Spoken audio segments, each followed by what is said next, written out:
Dr. Brene Brown's first topic of her research was called the anatomy of connection. And here's how she recruited her participants. She said, "I'm looking for men and women living and loving with their whole hearts, despite the risks and uncertainty." And these are the people that she recruited for her studies, people who are living wholeheartedly. And she thought that if she were to study those wholehearted people, she could get information about what is connection all about? What is the anatomy? What is the basic building blocks of what it means to be deeply connected in our relationships? And that later grew into other questions like, how do people solve their concern for what happens if we feel vulnerable within relationships, or this fear of being shamed?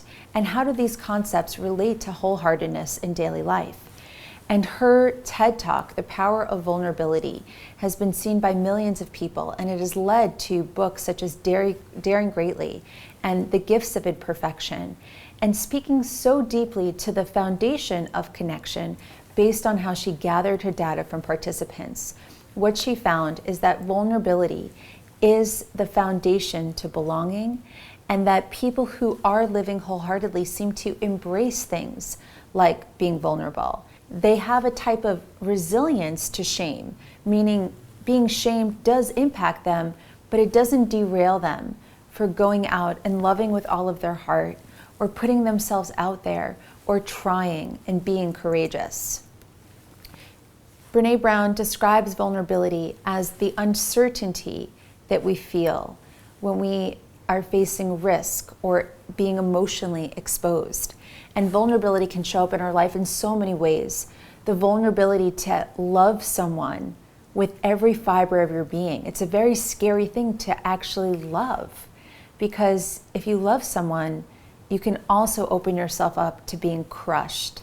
I was just talking to someone talking about how today's teenagers, when everything is happening via text, or there's just these random hookups, there isn't this place for crushes. And when we were growing up, you'd write letters back and forth to the person that you had a crush on, and you actually had to get someone to pass the letter in class by putting their name on it and kind of be vulnerable. Like, what if somebody passes the note but pauses it and reads it before it gets to them, right? There's all sorts of vulnerability involved.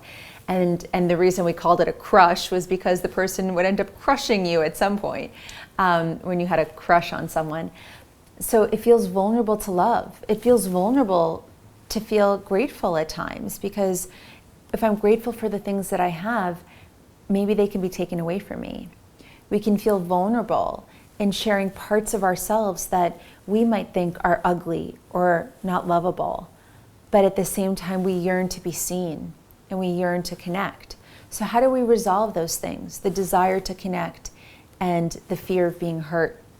Vulnerability, Brene Brown says, is the birthplace of love, belonging, joy, courage, empathy, and creativity. It is a vulnerable thing to create, to put something out there, to hope that people won't ridicule it. You expose yourself when you share your own creation, or even to just let the process happen. Empathy is a vulnerable thing. For me to feel what you're feeling right alongside with you, that opens me up to possibly looking strange or to being hurt. Vulnerability is the cornerstone to confidence, and according to Brene Brown, if we're going to find our way back to each other, vulnerability is going to be the path. Because when we look at the anatomy of connection, us actually allowing ourselves to deeply connect to the people around us, vulnerability is key. Some questions for you to consider. What are some of the places in relationships that you find yourself feeling most vulnerable?